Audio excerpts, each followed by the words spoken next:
રાજકોટ મહાનગરપાલિકાની આરોગ્ય શાખા દ્વારા હીટવેવ રિલેટેડ ઇલનેસથી લોકો બચી શકે અને ખાસ કરીને આગામી દિવસોમાં ઉનાળાને કારણે ગરમી વધવાની શક્યતા છે, તો ગરમીને કારણે થતી આડઅસરો આપણે અટકાવી શકીએ ઉમદા હેતુ સાથે એક એડવાઇઝરી પબ્લિશ કરવામાં આવી છે. ખાસ કરીને ઇન્ડિયન મેટ્રોલોજીકલ ડિપાર્ટમેન્ટ દ્વારા હાલ જે છે ગઈકાલનું જે તાપમાન જે છે એનો પારો 36 થી 38 ડિગ્રી વચ્ચે નોંધાયેલો હતો. આગામી દિવસોમાં પણ માર્ચ મહિનામાં તાપમાનનો પારો વધવાની શક્યતા છે એ નોંધાયેલી હોય છે. ખાસ કરીને ફોરકાસ્ટ પ્રમાણે જોવા જઈએ તો આઈએમડી મુજબ ફોરકાસ્ટમાં તાપમાનનો પારો વધવાની શક્યતા હોય. લોકો જે છે એ તકેદારી અથવા જાગૃતિ કેળવાય એના માટે જે છે એડવાઇઝરી પબ્લિશ કરવામાં આવી છે.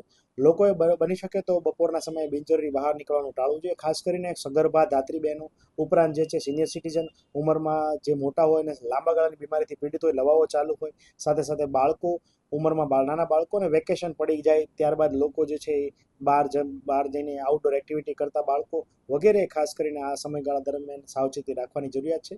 બની શકે તો ઘરની બહાર નીકળતા પહેલા પ્રવાહીનું સેવન એટલે કે તમારા શરીરની અંદર પાણીની માત્રા જાળવવા માટે હાઇડ્રેશન છે એ ખૂબ અગત્યનો ભાગ ભજવે છે.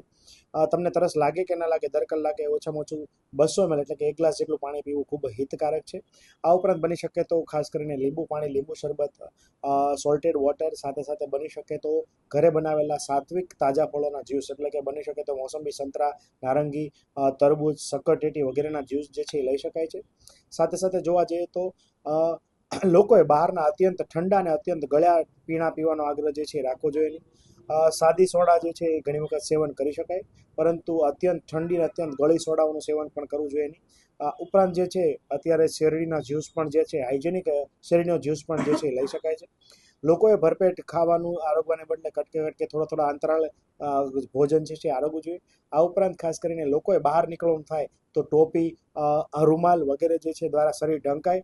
આ ઉપરાંત ખાસ કરીને જે આછા રંગના અને વજનમાં હળવા હોય એવા વસ્ત્રો પરિધાન કરીને જ બહાર નીકળવું જોઈએ. આ ઉપરાંત મોટાભાગની અસર જોવા જઈએ તો હીટ રિલેટેડ ઇલનેસ એટલે કે લૂ લાગવાની શક્યતા જે ખાસ કરીને આઉટડોર એક્ટિવિટી કરતા હોય તે લોકોમાં વધારે જોવા મળે છે. એમાં પણ ખાસ કરીને જે લોકો માર્કેટિંગના બિઝનેસ કરે છે, ફિલ્ડની એક્ટિવિટી કરતા હોય, લેબરનું કામ જે છે એ કરતા હોય છે, તો કન્સ્ટ્રક્શન રિલેટેડ કામ કરતા હોય એ લોકોએ ખાસ કરીને બપોરના સમયે પીક અવર્સ દરમિયાન સીધો તડકો પડતો હોય તો કામના કલાકો કાં તો વહેલા કરવા જોઈએ ને કાં તો મોડા કરવા જોઈએ, જેના કારણે સીધી હીટ રિલેટેડ ઇલનેસ છે એ ટાળી શકાય. આ ઉપરાંત કોન્ટ્રાક્ટરે પોતાના સ્થળ ઉપર પીવાના પાણી અને છાશ કે અન્ય વિતરણવાળી વ્યવસ્થા જે છે એ કરવી જોઈએ.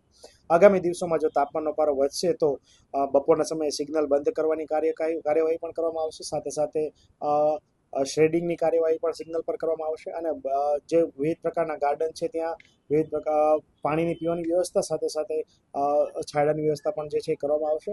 આ ઉપરાંત જોવા જઈએ તો આગામી સમયમાં એડવાઇઝરી મુજબ અન્ય ડિપાર્ટમેન્ટો સાથે સંકલન કરીને જે જરૂરી પગલાં લેવાના છે લેવામાં આવશે. ગત વર્ષે જે છે આપણા બીઆરટીએસના બસ સ્ટોપની અંદર કુલર મૂકવા સાથે સાથે બસની અંદર પીવાના પાણીની વ્યવસ્થા વગેરે સેવાઓ કરવામાં આવી હતી. જો તાપમાનનો પારો વધશે તો આ બધી કામગીરી પણ કરવામાં આવશે.